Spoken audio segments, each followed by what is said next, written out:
Biasanya, teman-teman yang mau melakukan sidang skripsi itu lebih banyak memfokuskan diri untuk mempersiapkan materi presentasi pada saat sidang. Tapi sayangnya, ada hal lain juga yang tidak kalah pentingnya untuk dipersiapkan dan seringkali terlewati dan juga dilupakan oleh teman-teman mahasiswa. Apa aja itu? Kita akan bahas sebentar lagi. Check this out.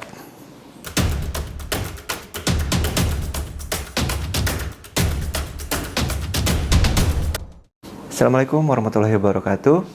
Kali ini gue akan share breakthrough apa aja yang bisa kita lakukan pada saat kita akan melakukan sidang presentasi. Mudah-mudahan ini bermanfaat buat teman-teman. Jadi jangan sampai hal-hal yang tidak kita inginkan pada saat sidang itu terjadi. Oke? Breakthrough yang pertama adalah pada saat 1-2 jam sebelum sidang dimulai, pastikan bahwa kita mempersiapkan beberapa hal. Antara lain, pertama, pastikan bahwa file presentasi kita sudah tersedia dengan aman. File yang tidak korup, file yang tidak error, atau terpotong, dan lain-lain. Kita double check lagi. Kemudian yang kedua, kita periksa lagi slide per slide-nya. Apakah ada yang terpotong, apakah ada yang ke-hide atau tersembunyi. Kemudian juga tidak ada chart atau grafik atau dalam bentuk kata per kata yang bisa saja terpotong kalimat-kalimatnya. Kemudian berikutnya adalah pastikan juga jika kalian ingin menampilkan video, kemudian audio, bahkan mungkin transisi dari slide ke slide-nya gitu ya. Pastikan itu berfungsi dan juga suaranya jelas dan gambarnya terlihat sempurna. Kemudian apa lagi? Pastikan slide per slide-nya tidak ada yang tertukar. Urutannya sudah sesuai dengan yang kita inginkan dan kemudian baru kita cek lagi, balik lagi ke transisinya. Apakah itu sudah berjalan sesuai dengan yang kita mau. Oke, kemudian berikutnya apa?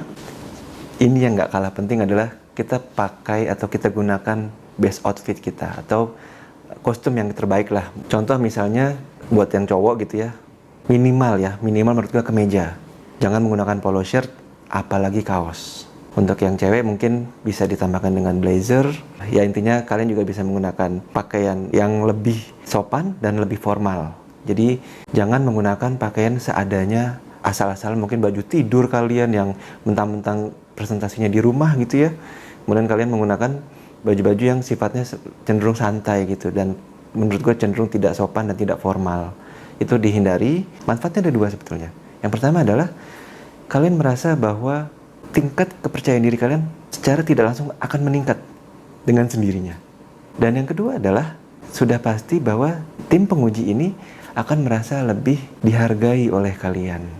Pada saat terlihat first impression kita seperti apa oleh penguji, nah itulah yang akan menjadi nilai lebih untuk kalian pada saat presentasi sidangnya. Kemudian yang ketiga adalah untuk yang melakukan sidang online, pastikan kalian melakukan join untuk melakukan presentasinya lebih awal, misalnya ditentukan pukul 13.00 WIB gitu misalnya. Kalian usahakan untuk datang lebih awal. Sambil menunggu, kalian bisa sekali lagi cek lagi slide presentasinya. Kemudian kalian juga coba trial previewnya. Pastikan bahwa slide presentasi kalian sudah dapat terlihat dengan jelas. Dan kalau menurut gue sebisa mungkin dihindari menggunakan handphone. Kita usahakan untuk menggunakan laptop supaya bisa apple to apple gitu hasilnya. Yang keempat, sediakan cadangan koneksi internet selama proses presentasi berlangsung. Intinya, apapun koneksi utama internet yang kalian gunakan, usahakan untuk menyediakan setidaknya satu koneksi internet cadangan. Oke, setelah kita masuk ke dalam join meeting ketika semua tim penguji sudah ready dan sudah siap untuk membuka perjalanan sidang, hal yang pertama kita lakukan adalah kita persilahkan terlebih dahulu dari tim penguji. Jadi kita tidak perlu berbicara apapun kecuali kalian mau sekedar say hi gitu ya kepada tim pengujinya, biar tim pengujinya yang membuka jalannya sidang. Ya, jadi jangan langsung, baik saya akan jelaskan, kita tunggu dulu, tahan. Gue tahu teman-teman mungkin akan nervous, akan grogi, tapi kita tahan dulu sampai kita dipersilakan untuk melakukan perkenalan diri sampai dengan presentasi. Kemudian berikutnya, kita usahakan untuk melakukan senyum, kemudian kita sapa tim pengujinya satu persatu. Kalau gue prefer untuk mengenal nama mereka satu persatu. Jadi pada saat gue sidang itu terdiri dari 4 orang. Itu ada ketua, ada dosen pembimbing gua, ada dosen pengujinya, satu lagi adalah sekretaris sidang yang mencatat jalannya proses sidang atau notulensinya gitu ya. Jadi karena gua juga sering berinteraksi dengan mereka dan gua tahu nama lengkap mereka, bahkan itu menjadi satu poin plus menurut gua ketika gua menyebutkan nama mereka satu persatu beserta dengan jabatan mereka masing-masing. Percayalah bahwa mereka akan merasa lebih dihargai ketika kalian menyapa nama mereka satu persatu.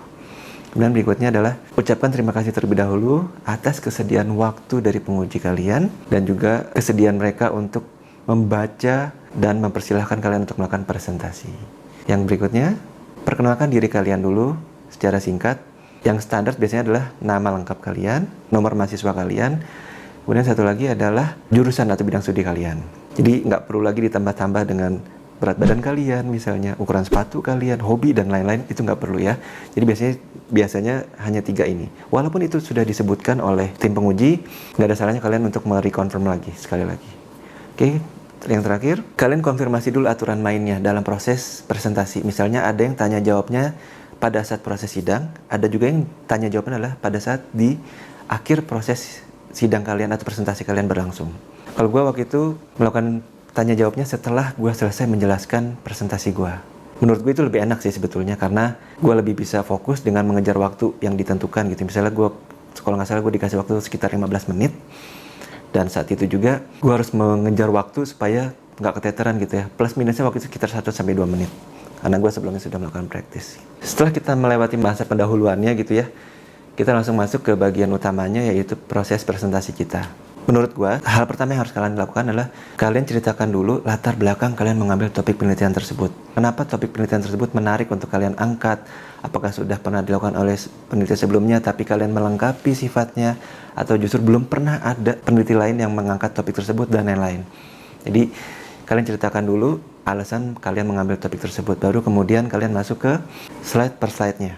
Ya, misalnya kalian mulai dibuka dari latar belakang masalahnya, kemudian rumusan masalah dan lain-lain. Tapi poinnya adalah kalian pastikan bahwa kalian akan menceritakan poin per poin tersebut. Kalian akan menarasikan poin per poin tersebut, bukan membaca ulang setiap poin yang ada di dalam slide presentasi kalian. Karena apa? Karena itu pasti akan sangat membosankan dan tidak akan ada nilai lebih untuk kalian. Percayalah bahwa dosen tidak perlu lagi mendengar kalian membaca slide presentasi kalian. Oke, berikutnya adalah ketika kita mengulas poin-poin yang akan kita bahas, pastikan bahwa itu straight to the point atau langsung ke tujuannya dan sistematis. Jadi jangan jumping ya. Misalnya kalian poin A, saya jelaskan dulu Pak, poin A itu case-nya begini, kalian ceritakan. Kemudian poin B, ini begini-gini. Jangan poin A, nanti poin A ini ada kaitannya Pak sama poin D. Nah, dari poin D kalian balik lagi ke poin B. Itu jadi nggak sistematis dan akan jadi membingungkan buat tim pengujinya. Jadi kita usahakan untuk sistematis sesuai dengan poin-poin yang kita jelaskan, supaya tim penguji pun nggak bingung cara membacanya. Ini kamu sedang menjelaskan yang mana ya? Kok kamu ngomong tapi nggak ada di poinnya ya? Nah, itu juga hati-hati. Jadi kita usahakan untuk straight to the point dengan poin-poin yang kita jelaskan.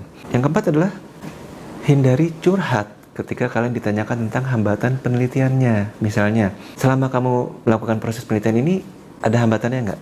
Benar kalian cerita, iya Pak, jadi referensinya sedikit. Itu saya nyari referensinya di kampus lain Pak. Pas saya mau pulang, hujan deras. Terus saya pesan transportasi online nggak ada nih. Akhirnya saya nebeng dulu ke rumah teman saya. Oh, itu nggak perlu cerita kayak gitu. Langsung aja ke hambatan penelitiannya apa. Misalnya, literatur saya terbatas Pak, karena topiknya lumayan baru atau lumayan langka. Kemudian teorinya pun juga belum ada, akhirnya saya menggunakan konsep atau pendapat dari para ahli. Kemudian misalnya yang ketiga adalah metodologi penelitiannya Pak, saya yang mengalami kendala, saya awalnya kualitatif, misalnya ternyata tidak relevan atau tidak sesuai, akhirnya saya berganti dengan kuantitatif. Jadi seperti itu hambatan penelitian yang sifatnya masih kontekstual dengan proses akademis kalian. Oke, yang terakhir, di bagian penutup, jangan lupa usahakan untuk memberikan kesimpulan secara singkat dari seluruh proses pengerjaan skripsi kalian. Gitu. Jadi kalian summary-kan lah. Kesimpulan itu berbeda dengan kesimpulan yang kalian buat di bab 5 atau di bab akhir skripsi kalian. Kesimpulan yang gue maksud adalah kesimpulan dari kalian ceritakan, oke, saya mengambil latar belakang penelitian ini karena begini, saya menggunakan teorinya ini, hasil temuan datanya adalah seperti ini, dan saran dari saya adalah seperti ini. gitu. Jadi kalian langsung bikin poin per poinnya secara singkat. Kemudian yang kedua adalah kalian tutup dengan demikian presentasi saya. Sekali lagi saya ucapkan terima kasih banyak atas waktu dan kesediaan bapak-bapak dan ibu sekalian. Dan terakhir adalah jika terdapat hal-hal yang ingin ditanyakan, saya persilahkan dan saya kembalikan lagi kepada tim penguji. Itu kalau sesi tanya jawabnya di akhir presentasi. Tapi kalau ternyata proses tanya jawab adalah selama proses presentasi, berarti itu tidak perlu dilakukan. Itu adalah poin-poin atau breakthrough yang bisa kita lakukan di luar materi skripsi kita. Semoga bermanfaat untuk teman-teman semua. Gue ucapkan selamat untuk kalian yang akan menjalani sidang. Semoga lancar dan sesuai dengan rencana kalian semua. Amin. Jangan lupa like dan subscribe YouTube channel gue. Kita akan ketemu lagi di vlog-vlog gue berikutnya.